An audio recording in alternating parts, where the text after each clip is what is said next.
जय हिंद दोस्तों, नमस्कार। कैसे हैं आप सब?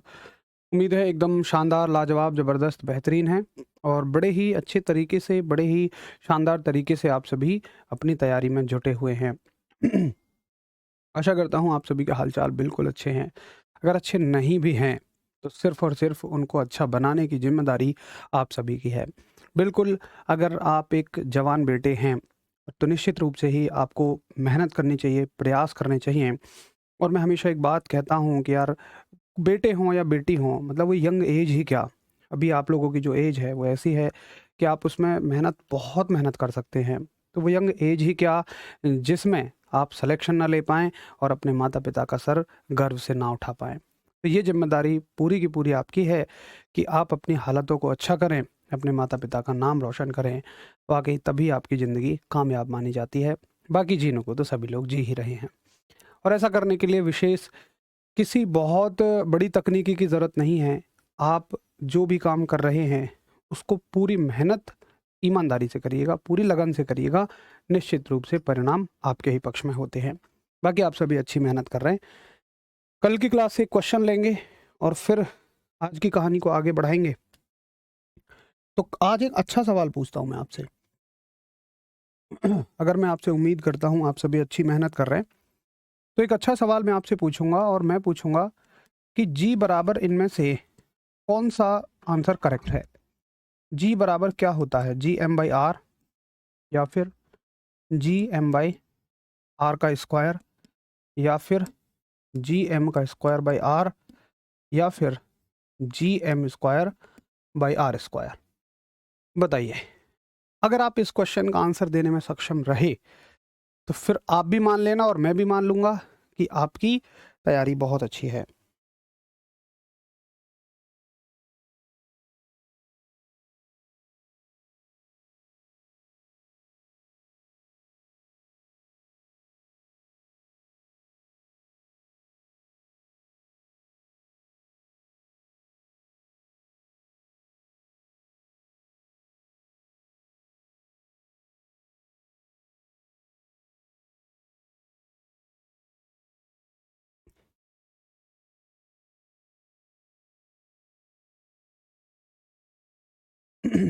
बहुत ही बढ़िया, आप बहुत अच्छा पढ़ाते हैं। भाई आप सब लोग बहुत अच्छा पढ़ते हैं। जो भी व्यक्ति मेहनत ईमानदारी से पढ़ता है उसको वाक़ई क्लास पसंद आएगी ही। तो सभी का आंसर या तो बी है या तो डी है। सी भी कुछ तुक्केबाज़ मेरे साथियों का आंसर है। तो देखिए इसका करेक्ट आंसर ऑप्शन तो बी है, लेकिन जो डी लगा रहे हैं मैं ये मान लूँगा कि वो हल्के से कन्फ्यूज़ हैं, बट सी वाले तो बिल्कुल तुक्का ही मार रहे हैं ये मान लो। तो डी इसका आंसर नहीं है, इसका करेक्ट आंसर ऑप्शन है बी, ठीक है?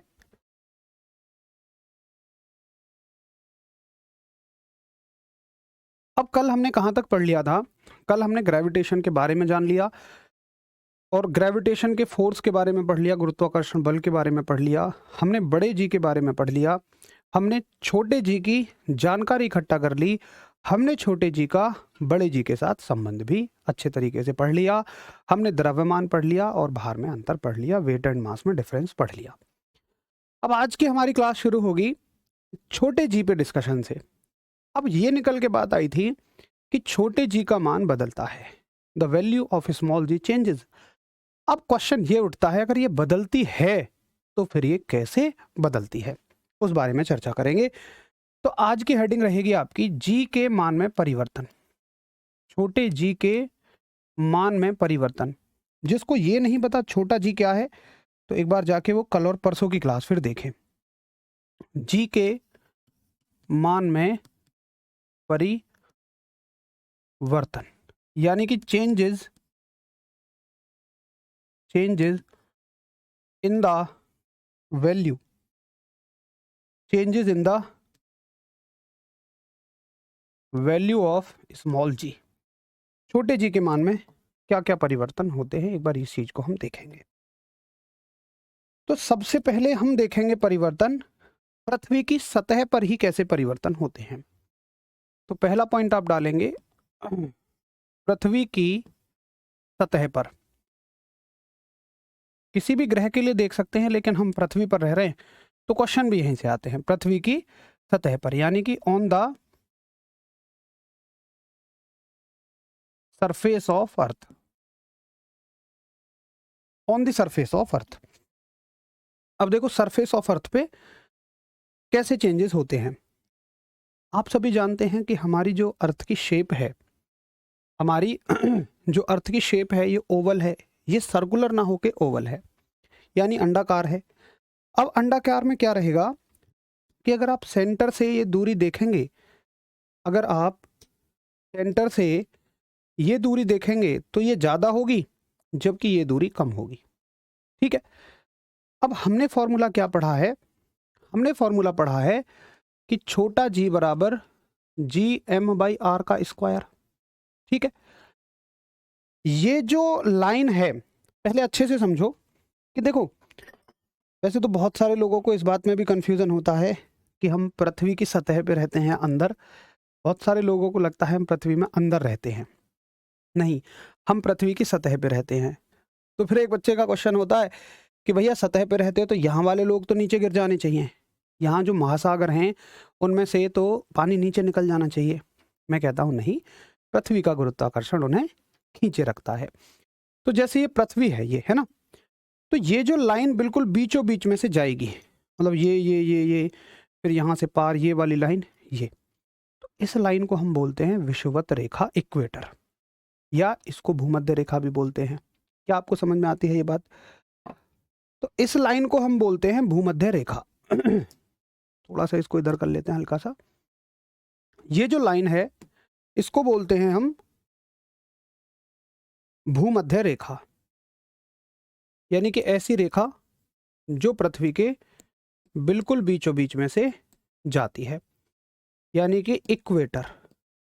इक्वेटर या इंग्लिश हिंदी में इसको विषुवत रेखा भी बोलते हैं, भूमध्य रेखा या विषुवत रेखा। ठीक है, और जब आप पृथ्वी के दोनों बिल्कुल सबसे उच्चतम बिंदु पर या सबसे निम्नतम बिंदु पर आ जाते हो तो इनको बोलते हैं ध्रुव।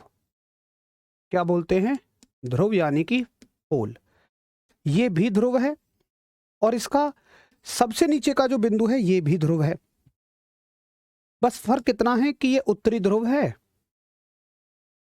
ये क्या है? उत्तरी ध्रुव, यानी कि नॉर्थ पोल, और ये है आपका दक्षिणी ध्रुव। ठीक है, यानी कि ये साउथ पोल है। अच्छा, ये बात समझ में आ गई होगी। अब एक बात देखो, अगर मैं इसको ये कहूं कि ये रेडियस है किसकी? इक्वेटर की, तो मैं ये कहूंगा ये आर ई है, और ये रेडियस किसकी है? पोल्स की, तो मैं इसको आर पी कहूंगा। इस दूरी को मैं आर ई और आर पी कहूंगा। अच्छा, यही दूरी यही हो जाएगी तो आर पी भी यही होगी। अब एक बात बताओ मुझे कि आर ई और आर पी में से कौन ज्यादा है? तो आप कहोगे भैया आर ई ज्यादा है आर पी से, और साथ ही साथ इस सूत्र के मुताबिक ये कहा जा सकता है कि अगर ये चीज ज्यादा होगी, जहां ये चीज ज्यादा होगी वहां ये वाली चीज कम होगी, क्योंकि इनका उल्टा रिलेशन है। भाई ये नीचे है ये ऊपर है, तो अगर ये चीज ज्यादा होगी तो ये चीज कम होगी, और जहां पर ये चीज कम होगी वहां पर ये चीज ज्यादा होगी।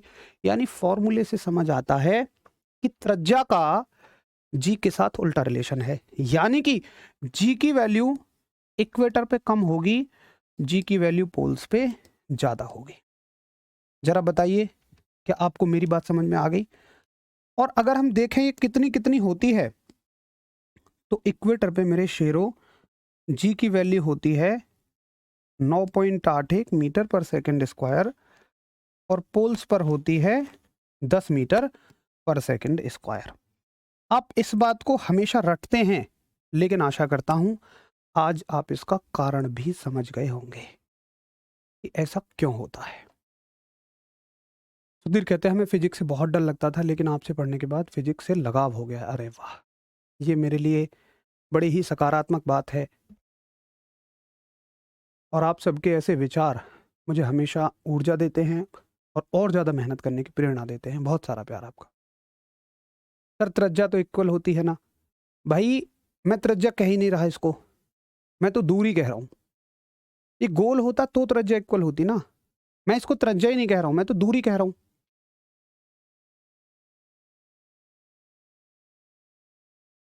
ठीक है जी। ये त्रिज्या कहो भी तो ये इसकी त्रिज्या है, ये इसकी त्रिज्या है, अलग अलग है, वो सर्कल में सेम होती है, यहाँ सेम नहीं होंगी। तो आप समझ गए होंगे कि इक्वेटर पे वैल्यू ज़्यादा होती है, यानी विषुवत रेखा पे ज़्यादा होती है, और पोल्स विषुवत रेखा पे कम होती है, और पोल्स पे ये वैल्यू ज़्यादा होती है, ध्रुवों पर ये वैल्यू ज़्यादा होती है। अगर समझ में आ गया हो, नोट हो गया हो, तो एक बार थम्स अप करेंगे।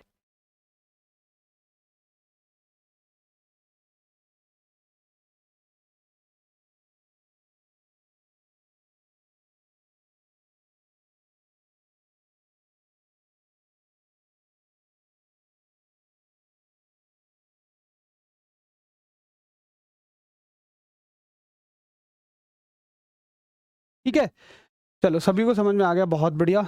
यू आर ग्रेट सर, भाई आप सब लोग ग्रेट हैं। इससे पहले मुझे कभी समझ नहीं आया, सबको समझ में आ गया, मज़ा आ गया। ठीक है, अब इसके लिए कोई डेफिनेशन लिखने की ज़रूरत नहीं है। अब देखो, आपको इतना तो समझ में आ जाएगा, जैसे सवाल पूछेगा कि बताओ विषुवत रेखा या भूमध्य रेखा या इक्वेटर से ध्रुवों यानी पोल्स की तरफ जाने पर जी के मान में क्या फ़र्क पड़ता है। अब ऐसे क्वेश्चन आएगा, तो जरा तुम बताओ चलो कि विषुवत रेखा से ध्रुवों की ओर जाने पर जी के मान में क्या फ़र्क पड़ता है।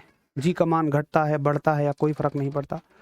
तो अगर आपको समझ में आ गया तो लैंग्वेज लिखने की कोई ज़रूरत नहीं है। लैंग्वेज उसकी लिखेंगे जो पेपर में आएगी, या लैंग्वेज की मदद से कुछ समझ में आ रहा होगा। यहाँ तो वैसे ही समझ में आ गया। लैंग्वेज लिखना मतलब नोट्स मोटे करना, रिवीजन के लिए काम ज़्यादा करना, मतलब चीज़ें ऐसी रखो जो जब भी समझ में आ जाएं, टू द पॉइंट समझ में आ जाएं। आशीष बहुत सारा प्यार मेरे शेर। चलो अब तुम आंसर करो। तो सोमनाथ का आंसर आ गया, वेरी गुड। शिवांश का आंसर आ गया, और संजय का आंसर आ गया। सभी का आंसर आ जाएगा कि भाई बढ़ता है। ये लो, तुम कॉन्सेप्ट तुम्हें समझ में आ जाए, क्वेश्चन की चिंता ही मत करो कि क्वेश्चन कैसे आएगा। अब देखो सवाल कैसे पूछता है, ये तो आसान सवाल बन गया। अगर घुमाएगा तो कैसे कहेगा कि जब हम भूमध्य रेखा से ध्रुवों की ओर जाते हैं तो जी का मान बढ़ता है। लेकिन अगर हम भूमध्य रेखा से जब हम उत्तरी ध्रुव की तरफ जाते हैं तो जी का मान बढ़ता है। अगर हम दक्षिणी ध्रुव की तरफ जाएं, साउथ पोल की तरफ आएं, तो जी के मान में क्या फर्क होगा। तो एक बच्चा पता है क्या सोचता है, यार उत्तरी ध्रुव तो ऊपर है, ऊपर गए जी को मान घटो, क्वेश्चन में कहिए दक्षिणी ध्रुव नीचे है, भाई नीचे आने पर तो बढ़ेगा। ऐसा नहीं होता, आप खुद देख लो, यहाँ भी जी का मान बढ़ेगा ही, क्योंकि पोल्स पे कहीं भी हो हर जगह पोल्स पे जी की वैल्यू 10 ही रहेगी। तो चाहे आप ऊपर के पोल पे जाओ, चाहे आप नीचे के पोल पे जाओ, जी की वैल्यू दोनों जगह बढ़ेगी। बस इतना ही सवाल इससे पूछा जाता है, और आशा करूंगा कि आप इस बात को अच्छे से समझ गए होंगे। तो जी के मान में एक तो परिवर्तन होते हैं यहां। अब एक बात बताओ, क्वेश्चन आ जाए कि इक्वेटर से भूमध्य यानी विषुवत रेखा से जब हम उत्तरी ध्रुव पर जाते हैं तो व्यक्ति के भार में क्या परिवर्तन होगा, वेट में क्या परिवर्तन होगा। तो क्या मुझे कहने की जरूरत है कि मैंने कल आपको यह समझाया था कि जैसे परिवर्तन जी में होंगे वही परिवर्तन भार में होंगे, वही परिवर्तन वेट में होंगे, क्योंकि ये दोनों एक दूसरे से मिलकर बने हैं। यानी एक दूसरे से नहीं, भार इससे ही मिलकर बना है। तो भार के लिए अलग से नहीं पढ़ना है, जो चेंजेस जी में होंगे वही चेंजेस भार में होंगे, वेट में होंगे। एक बार इसके लिए और थम्स अप कर दो कि हाँ मुझे अच्छे से क्लियर है, अब आप आगे चल सकते हो।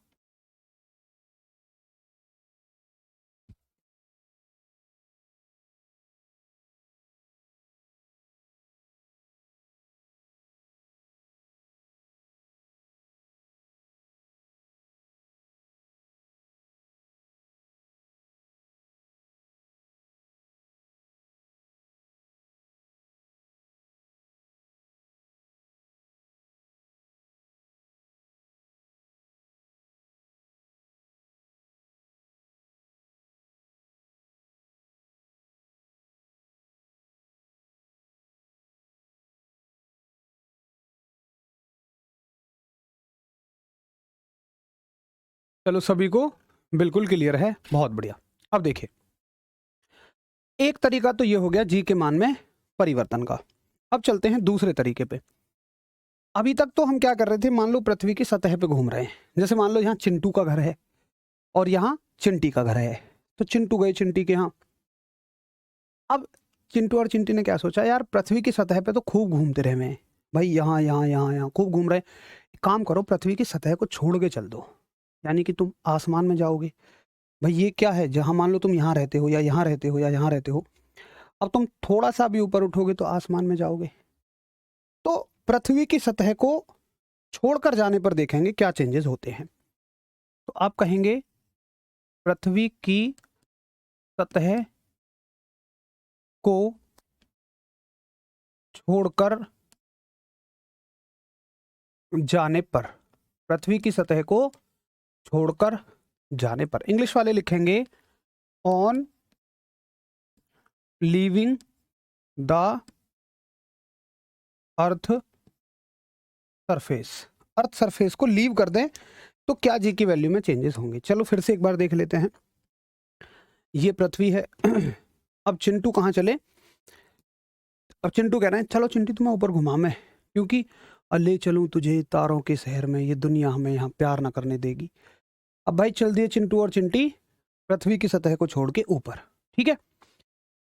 अब जब ऊपर जा रहे हैं तो चिंटू कह रहे हैं चिंटी से, यार चिंटी हमें तो ऐसा लग रही है जैसे हमारा वजन जो कम है रहा है।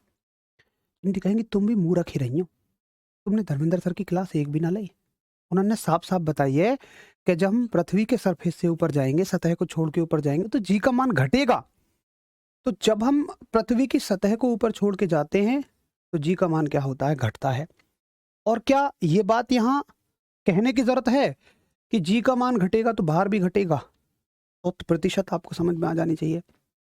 अब चिंटू कहेंगे अच्छा चिंटी तो न्यों बताओ, अगर भार घट रहा है तो कितनी ऊपर चलें कि हमारा भार जीरो ही है जाए, घटते घटते। भाई जितना ऊपर जाओगे उतना ज़्यादा ही घटेगा। तो चिंटी कहती हैं कि सर ने ये बताया, भैया ये बताते हैं कि अगर हम अनंत पर चले जाएं, कहाँ चले जाएं, इनफाइनाइट पर, तो जी की वैल्यू क्या हो जाती है, जीरो हो जाती है, और वेट भी क्या हो जाता है, जीरो ही हो जाता है। जी की वैल्यू भी जीरो हो जाती है और वेट भी जीरो हो जाता है जब हम कहाँ पहुंच जाते हैं, इनफाइनाइट पर पहुंच जाते हैं। आई बात समझ में? तो क्वेश्चन कैसे आएगा कि बताओ इनफाइनाइट पर जी की वैल्यू क्या होती है, जीरो, वेट क्या होता है, जीरो होता है। बड़ी आसान सी बात है। एक बात और समझो, इनफाइनाइट क्या है, इनफाइनाइट होती है प्रैक्टिकल दूरी की तुलना में बहुत ज़्यादा दूरी। जैसे मान लो एक साधारण इंसान के पास कितना रुपया हो सकता है, अगर वो बहुत ज़्यादा भी कमाता होगा तो 1 करोड़, 2 करोड़, 3 करोड़। अगर मैं कहूँ किसी नॉर्मल आदमी के पास, सामान्य आदमी है, मान लो वो एक सिंपल सी नौकरी करता है, उसके पास 10 लाख हजार करोड़ रुपया है, तो इसको फिर हम इनफाइनाइट कह देंगे, ये अनंत है। तो अनंत क्या होता है, सामान्य की तुलना में बहुत ज़्यादा, बहुत अधिक जो होता है। तो जब आप बहुत ऊपर चले जाएंगे तो जी की वैल्यू हो जाएगी जीरो, ठीक है। तो आप क्या कहोगे, आप ये कह सकते हो, मैं इसको लैंग्वेज की फॉर्म में लिखूं कि पृथ्वी की सतह को छोड़कर जाने पर, तो एक ऑप्शन तो है हमारे पास ऊपर जाने पर, ऊपर जाने पर, तो ऊपर जाने पे क्या हो रहा है, जी का मान घटता है, सॉरी, जी का मान घट जाता है, ठीक है। अब लौट आए चिंटू और चिंटी अपने घर। अब चिंटू कहेंगे चिंटू चलो यार ऊपर चल रहे हैं, चिंटी से कहेंगे चलो ऊपर चल रहे हैं फिर एक बार घूमने तारों के शहर में। चिंटी कहेंगी तुम पे तारों कोई शहर रहे, कहीं और भी चल देख रहो। तो चिंटू कहेंगे अच्छा रुको, फिर चिंटू जमीन में गड्ढा खोदना शुरू कर देंगे, और अब की बार चाहते हैं कि चिंटी को जमीन में अंदर गड्ढे में ले जाएं, है ना, वहां घूमे मस्त। तो अब की बार ये कहाँ जा रहे हैं, जमीन में अंदर, ऐसे। अब जमीन में अंदर जाते ही फिर से, जमीन में अंदर जाते ही फिर से चिंटी को लगेगा कि जी की वैल्यू घट रही है, यानी उसका भार घट रहा है। तो चिंटी फिर कहेंगे, चिंटू कहेंगे अब क्या तुमने सर की क्लास ना ले दी है, वे साफ साफ बता में कि जब नीचे जाओगे तो जी का मान घटेगा। तो चिंटी कहेंगे अच्छा ये बताओ तो फिर क्या यूं घटते घटते जीरो कब हो जाएगा। तो चिंटू कहेंगे अगर हम सेंटर पे पहुंच जाएं, यहाँ अगर हम सेंटर पे पहुंच जाएं, यानी कि केंद्र पर पहुंच जाएं, सेंटर पर पहुंच जाएं, तो जी की वैल्यू जीरो हो जाएगी, वेट भी जीरो हो जाएगा। इसके नीचे, अरे देखो, चाहे आप इधर से इधर की तरफ लो, चाहे इधर से इधर की तरफ लो, एक ही बात है। तो यहाँ पर जी की वैल्यू कितनी है, 10 है, ऊपर जाओगे घटेगी, फिर सेंटर पे जीरो हो जाएगी। तो इसका मतलब यहाँ तक जीरो है, फिर ये बढ़नी शुरू होगी और 10 हो जाएगी। तो आपसे कभी ऐसे वैसे पूछेगा नहीं, बस आपसे इतना ही पूछेगा कि पृथ्वी की सतह में अंदर जाने पर जी के मान में क्या परिवर्तन होता है, या सेंटर पे जी की वैल्यू कितनी होती है। तो ये यहां से कितने सवाल बन जाएंगे, 1 2 3 4 5 6 7 8, पूरे 8 सवाल बन जाएंगे। एक बार नोट करो, और नोट हो जाए तो एक बार थम्स अप कर देंगे।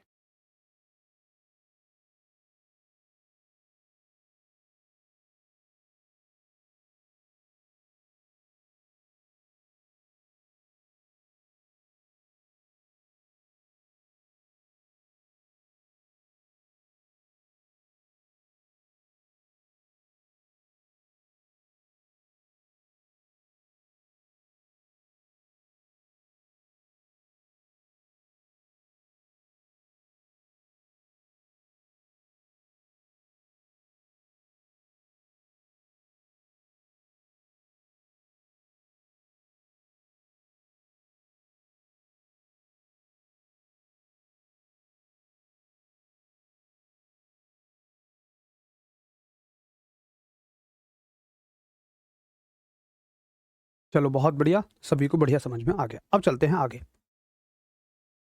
क्या किसी और तरीके से भी जी के मान में परिवर्तन हो सकते हैं? बिल्कुल हो सकते हैं। वो कौन सा तरीका है? वो तरीका है अगर पृथ्वी अपनी सामान्य स्थिति से तेज घूमने लगे या धीमी घूमने लगे। पृथ्वी के घूमने की गति लगभग लगभग 29 किलोमीटर प्रति घंटा है अपने अक्ष पे। अगर पृथ्वी इस गति से तेज घूमने लगे या धीमे घूमने लगे तो भी जी के मान में परिवर्तन हो सकते हैं। तो आप हेडिंग डालेंगे कि सामान्य गति से या पृथ्वी के सामान्य गति से, ऐसे लिखेंगे, पृथ्वी के सामान्य गति से, पृथ्वी के सामान्य गति से, यानी कि as normal speed, as normal या कंपेरेटिव टू नॉर्मल स्पीड, ऐसे लिख सकते हैं, बढ़िया रहेगा। कंपेरेटिव, ये टू लिख रहा हूं यहां, ठीक है। कंपेरेटिव टू नॉर्मल स्पीड की सामान्य गति से या तो पृथ्वी मान लो तेज घूमे, या तो पृथ्वी तेज घूमे, तेज घूमने पर, यानी कि फास्ट मोशन पर, या फिर स्लो मोशन पर, या फिर स्लो मोशन पर, यानी कि धीमी घूमने पर, ठीक है। अब देखो इसमें भी ये रहेगा कि कहां परिवर्तन होंगे भाई, या तो विषुवत रेखा पे देखेंगे या ध्रुवों पे। तो इसमें फर्स्ट लिखेंगे हम परिवर्तन देखेंगे ध्रुवों पर, यानी कि एट पोल्स, और सेकंड देखेंगे हम एट इक्वेटर, यानी कि विषुवत रेखा पर, ठीक है। तो एक बार देखते हैं क्या चेंजेस रहेंगे। तो थोड़ा सा ऊपर कर लेते हैं, यहां भी हम इन दोनों तरीके से ही चेंजेस देखेंगे। ये तो अब देखिए जरा चेंजेस क्या होंगे। अब आप ऐसे याद रखो, इसको ट्रिक के साथ याद रखेंगे। कैसे? कि देखो पृथ्वी चाहे तेज घूमे, चाहे वो धीमी घूमे, भाई ध्रुवों पर तो कोई चेंज नहीं होगा, पोल्स पर कोई भी चेंज नहीं होगा। तो तुम लिख दोगे कि चाहे पृथ्वी तेज घूमे या धीमी घूमे, पोल्स पर नो चेंज। नो चेंज तो समझते ही होंगे हिंदी वाले, किसी भी स्थिति में पोल्स पर कोई भी परिवर्तन नहीं होगा। अब परिवर्तन होते हैं इक्वेटर पे, विषुवत रेखा पे। तो विषुवत रेखा पर ये देखो कि कैसे परिवर्तन होते हैं। तो उल्टा याद रखो। उल्टा कैसे? अगर पृथ्वी तेज घूमेगी, फास्ट घूमेगी, तो विषुवत रेखा पे जी का मान घट जाएगा। अगर ये फास्ट घूमेगी तो जी का मान घट जाएगा, और अगर धीमी घूमेगी तो जी का मान बढ़ जाएगा। उल्टा याद रखो। स्लो होने पे जी की वैल्यू बढ़ जाएगी और फास्ट होने पे जी की वैल्यू घट जाएगी।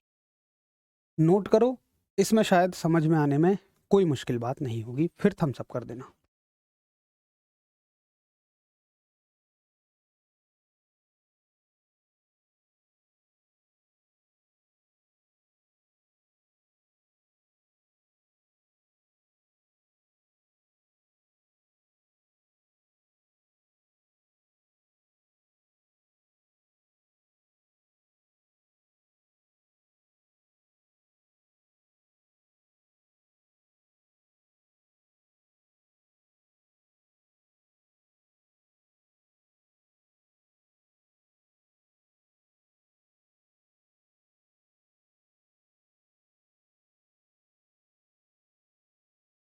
चलो, तो सभी को ये बात समझ में आ गई और सभी ने नोट भी कर लिया। अब देखो एक सवाल क्या बनता है यहाँ से, बड़ा ही शानदार लाजवाब सा सवाल बनेगा कि देखो पृथ्वी, हम हर बार यही देख रहे हैं कि जीरो कब हो सकती है। यार किसी चीज के बढ़ने की तो कोई सीमा नहीं है, लेकिन घटने की एक लिमिट सेट है, जीरो। तो अगर पृथ्वी तेज घूमती है तो जी की वैल्यू घटने लगती है विषुवत रेखा पे। अब कोई मुझसे कहता है भैया ये बताओ कि पृथ्वी कितनी तेज घूमे कि जी की वैल्यू इक्वेटर पे पूरी तरह जीरो हो जाए। तो क्वेश्चन क्या आएगा, क्वेश्चन आएगा कि, या नोट डाल के लिख लो, तो मैं आपको आंसर बता देता हूं कि अगर पृथ्वी अपनी गति से, अपनी सामान्य गति से 17 गुना तेजी से घूमेगी, अपनी सामान्य गति की 17 गुना तेजी से घूमेगी, तो विषुवत रेखा पे जी का मान 0 हो जाएगा। इस बात को लिख देंगे कि यदि पृथ्वी अपनी सामान्य गति से 17 गुना तेज घूमे, इंग्लिश वाले भी समझ रहे होंगे बेसिक टर्म, तो तेज घूमे, तब विषुवत रेखा पर, तब विषुवत रेखा यानी कि इक्वेटर, तब विषुवत रेखा यानी कि इक्वेटर पर जी की वैल्यू क्या हो जाएगी, जीरो हो जाएगी। एक बार सभी इस बात को नोट करेंगे।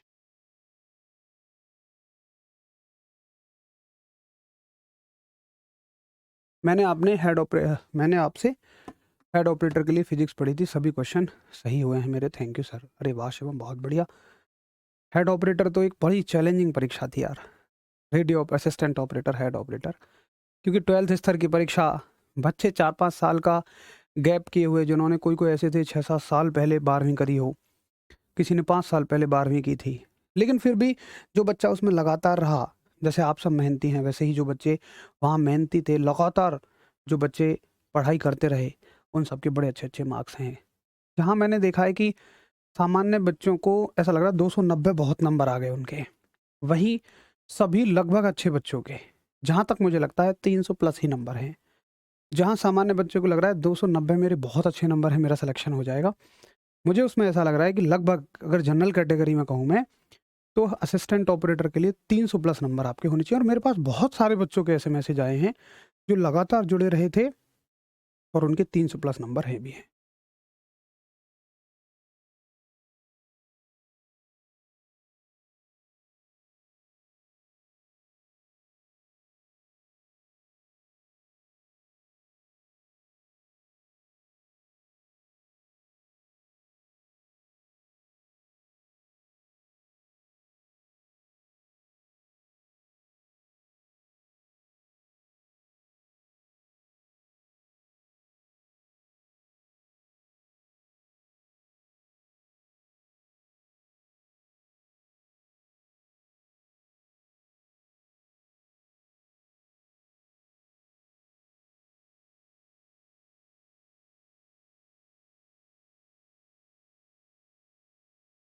चलो सभी को समझ में आ गया, बहुत बढ़िया।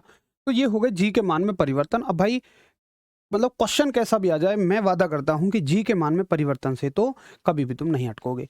अब देखो एक चीज और आती है, नोट डाल के लिखेंगे उसे भी, कि चंद्रमा पर जी का मान कितना होता है। तो आप कहोगे कि जो जी की वैल्यू चंद्रमा पर होती है, ये पृथ्वी पर जो जी की वैल्यू है उसका 1/6 हिस्सा होती है।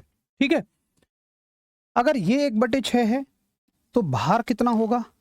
आप कहोगे जो संबंध जी के मान के साथ चलते हैं वही संबंध भार के साथ भी चलते हैं। तो भार भी यानी कि वेट भी कितना हो जाएगा? 1/6 ही हो जाएगा। इंग्लिश वाले चाहे W लिख लेंगे, उसी से समझ में आ जाएगा।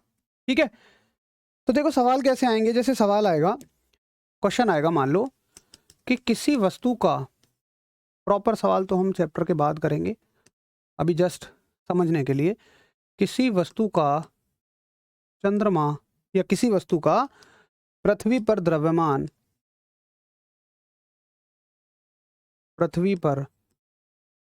द्रव्यमान यानी कि मास 60 kg है, 60 kg है, तो चंद्रमा यानी कि मून पर द्रव्यमान कितना होगा?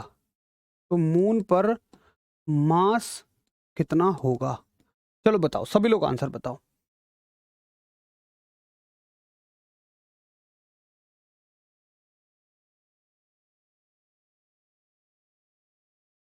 सभी आवाज देकर बताएंगे कि कैसा आपका आंसर है।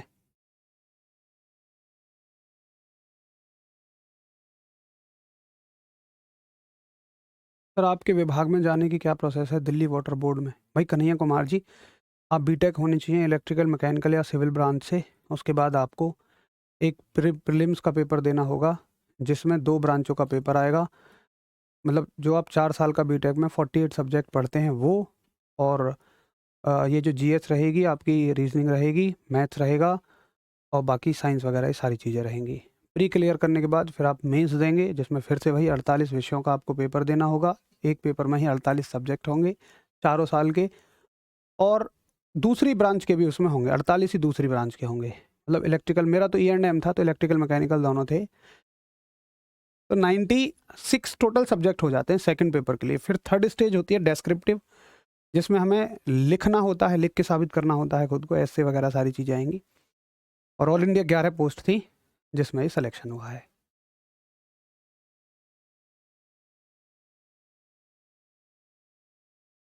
ठीक है, तो सभी बच्चों का आंसर आ रहा है 10 kilo. Very good, very good मेरे शेरो गजब।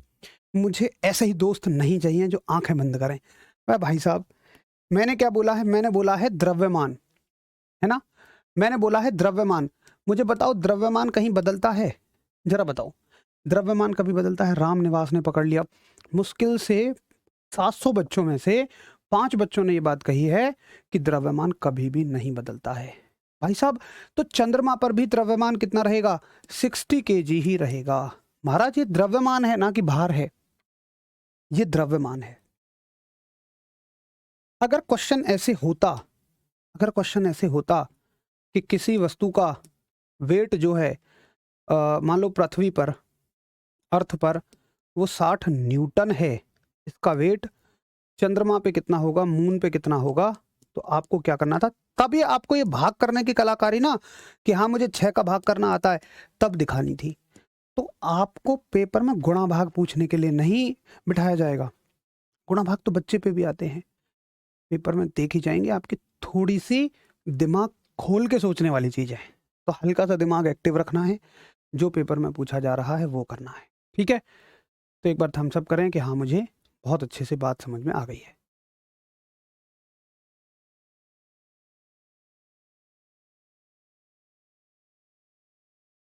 चलिए बहुत बढ़िया। तो ये बात हो गई किसके मान में परिवर्तन? जी के मान में परिवर्तन। और हमने देख लिया चंद्रमा पे भी जी का मान कितना होता है। पृथ्वी पे तो अच्छे से हमने समझ लिया कि कहाँ 9.81 होता है और कहाँ 10 होता है। ठीक है, चलिए आगे चलते हैं। अब एक मुद्दा पढ़ेंगे हम जिसका नाम है पलायन वेग। पलायन वेग यानी कि एस्केप वेलोसिटी। एस्केप वेलोसिटी यानी कि पलायन वेग। और समझेंगे कि क्या होता है पलायन वेग। इसका फॉर्मूला भी देखेंगे। तुम्हारे स्तर पे तो फॉर्मूला भी डिस्कस करना जरूरी है।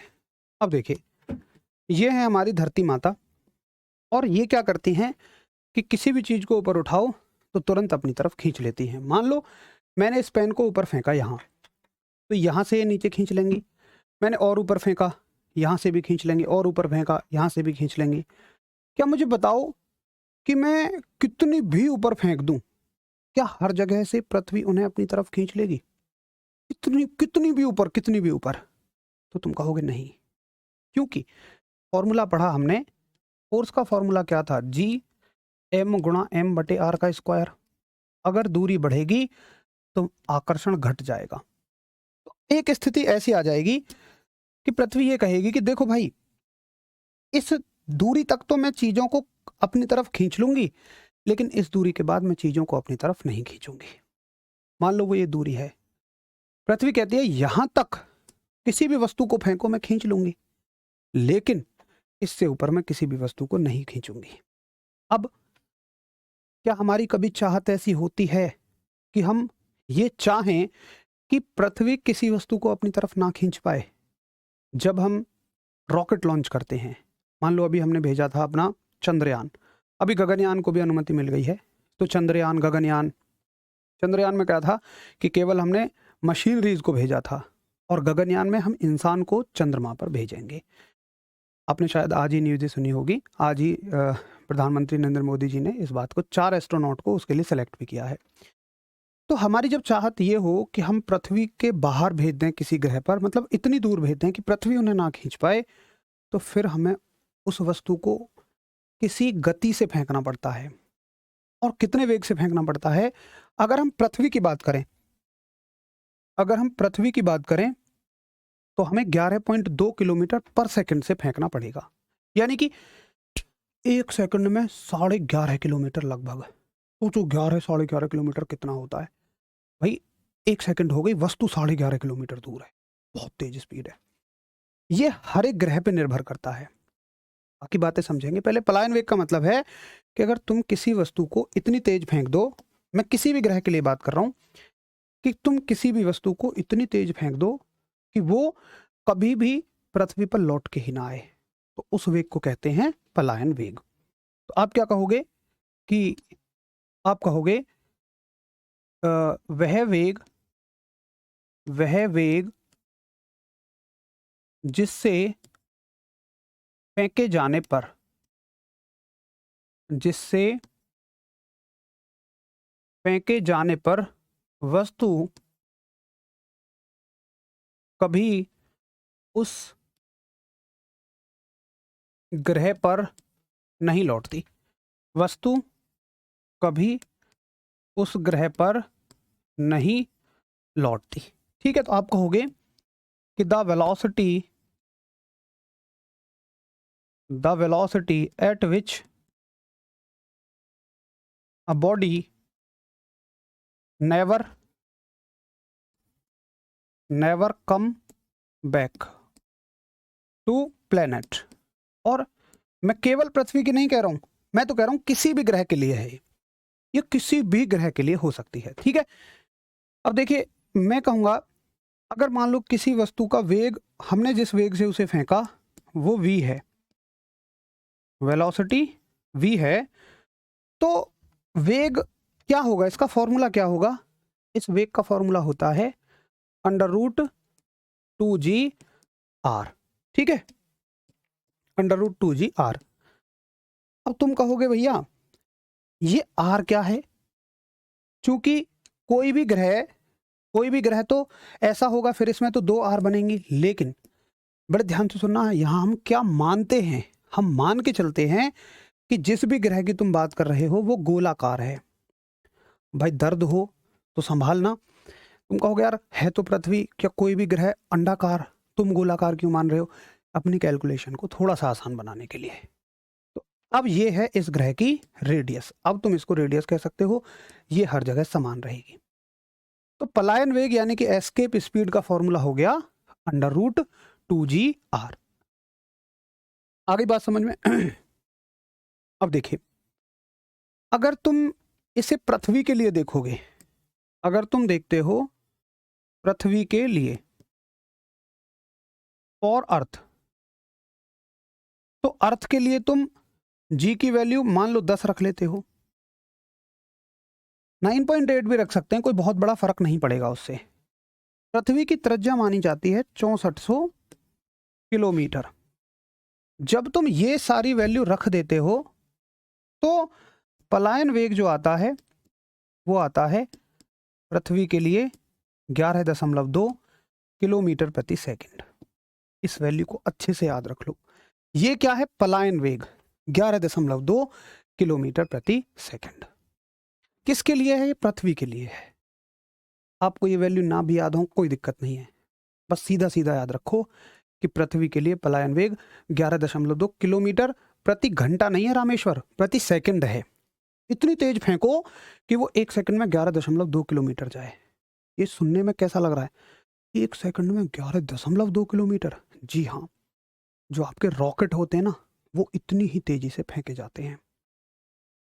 अगर तुम देखो इसे चंद्रमा के लिए, यहां से इस फॉर्मूले से तुम किसी भी ग्रह का निकाल सकते हो। पृथ्वी के लिए हो गया। एक बच्चा कह रहा भैया मुझे तो चंद्रमा के लिए बताओ, तो चंद्रमा के लिए जी की वैल्यू रखो जो कि इसकी 1/6 होगी। और चंद्रमा की रेडियस भैया मुझे भी नहीं पता, ना किसी ने मापी, हालांकि यूज भी नहीं है कभी उसका। तो चंद्रमा के लिए ये सारी वैल्यू हम याद नहीं रखेंगे, हम सीधा सीधा याद रखेंगे कि चंद्रमा के लिए जो पलायन वेग है ये 2.94 किलोमीटर प्रति सेकंड होता है। अब ये तो मत कहना कि ये इसका 1/6 होना चाहिए था। भाई मैंने केवल 2 चीज़ें 1/6 बताई हैं, गुरुत्वीय त्वरण ग्रेविटेशनल एक्सेलरेशन यानी छोटा जी, और एक भार। बाकी किसी चीज़ की मैं जिम्मेदारी नहीं लूँगा। और आप देखो हर चीज़ के सूत्र अलग हैं, तो हर चीज़ 1/6 नहीं हो सकती है। ठीक है, तो चंद्रमा के लिए कितनी हो जाएगी ये वैल्यू? 2.94। क्या ऐसे तो हमें सभी ग्रहों के लिए पढ़ने की ज़रूरत पड़ेगी? कोई भी ज़रूरत नहीं है, केवल आपको इतना ही पढ़ना है। तो ये हो गया आपका पलायन वेग। एक बार फटाफट से नोट करें और थम्स अप करें। तो इससे सीधे सीधे सवाल तो बहुत सारे बन जाएंगे कि पलायन वेग क्या है। भाई वह वेग जिससे फेंके जाने पर कोई भी वस्तु पुनः उस ग्रह पे लौट के ही ना आए। फॉर्मूला क्या होता है? √2g r। आर क्या है? ग्रह की त्रिज्या, जी है ग्रेविटेशनल एक्सेलरेशन। पूछा जाएगा कि बताओ पलायन वेग पृथ्वी के लिए कितना है, भाई चंद्रमा के लिए कितना है। ढेरों सवाल इससे पूछे जा सकते हैं। ये सीधे सीधे सवाल हैं।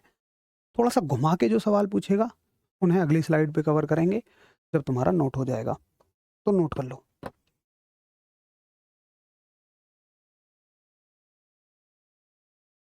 एस्ट्रोनॉट कैसे आएंगे अर्थ पर? भाई सारी व्यवस्थाएं होती हैं बुलाने की यार।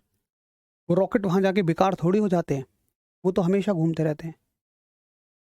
ईंधन की कोई ज़रूरत पड़ती नहीं है क्योंकि उनमें सोलर प्लेट लगी होती हैं। सभी का नोट हो गया। अब देखो इससे घूम के सवाल कैसे बनते हैं। पहला सवाल देखो, नोट डाल के लिखते रहेंगे। भाई हमने फॉर्मूला पढ़ा, अब ये चीज़ें उसको समझ आएंगी जिसको पीछे की जानकारी पूरी होगी।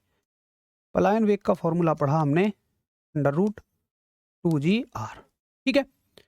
अच्छा हमने एक चीज़ और पढ़ी है, वो क्या है? g बराबर gm/r का स्क्वायर। ठीक है, तो यहाँ पे क्या रख सकते हैं हम? √2 g का मान रख दो ये पूरा उठा के, gm/r का स्क्वायर, और एक r ये था ही, r से r कट जाएगा तो ये आ जाएगा √2gm/r। तो मेरे पास दो फॉर्मूले हो गए, एक तो ये हो गया और एक ये हो गया। अब कोई ये तो मत कहना कौन सा सही है, अरे भाई दोनों ही सही हैं, बस इसी को घुमा के ये बना दिया जाता है। ठीक है, चलो अब इनकी टर्म क्लियर करो, इसकी भी और इसकी भी। तो आप आर जानते हैं क्या है? ग्रह की त्रिज्या। बड़ा एम क्या है? तो बड़ा एम है उस ग्रह का द्रव्यमान। आपको याद है बड़ा एम क्या ले रहे थे हम फॉर्मूले में? ग्रह का द्रव्यमान, ना कि वस्तु का द्रव्यमान। ठीक है, अब क्वेश्चन आएगा कि पलायन वेग किस पर निर्भर करता है? पलायन वेग यानी कि एस्केप स्पीड किस पर निर्भर करती है? किस पर निर्भर करती है। ऑप्शन होंगे ए ऑप्शन होगा जिस वस्तु को हम फेंक रहे हैं वस्तु के द्रव्यमान पर, जिस वस्तु को आप फेंक रहे हो उस वस्तु के द्रव्यमान यानी कि मास पर। बी ऑप्शन होगा जिस वस्तु को तुम फेंक रहे हो उसकी त्रिज्या पर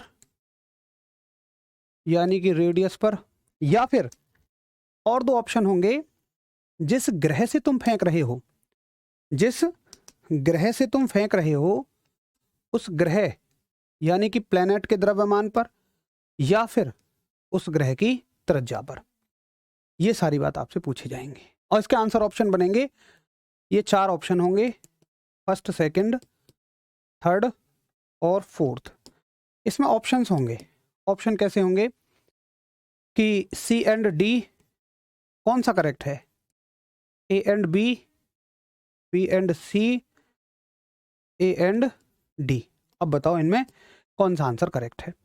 अगर तुम्हें ये समझ में आ गया तो मान लो सारी चीज़ें तुम्हारे लिए क्लियर हैं।